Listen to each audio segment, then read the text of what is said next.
Shuttered shops and snaking queues to COVID testing centres. We've got to make sure that we're not obviously infected, so hopefully, fingers crossed. Well, we're just getting tested and I want to make sure that my work colleagues don't get sick. New Zealand's new normal feels horribly familiar. We do have an expectation that things will get worse before they get better. Another 13 people in Auckland have now tested positive to coronavirus. All have now been isolated and all have been linked to the cluster first discovered 2 days ago. At this stage, heartening to see them in one cluster.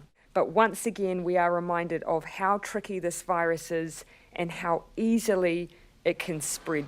COVID loves cold places, and many of the new cases stem from this cold storage unit where a man in the family first infected works. But it's also wormed its way into schools, with one primary school student and another high school student, both connected to the family, testing positive. There's no point in panicking about it.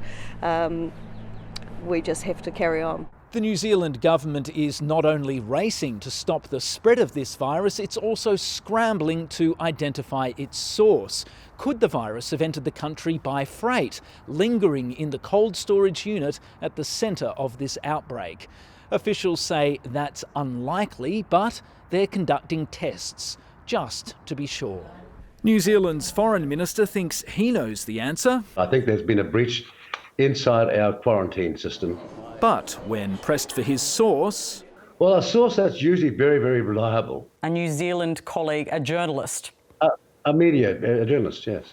Who needs epidemiologists? Stephen Jedgetts, ABC News.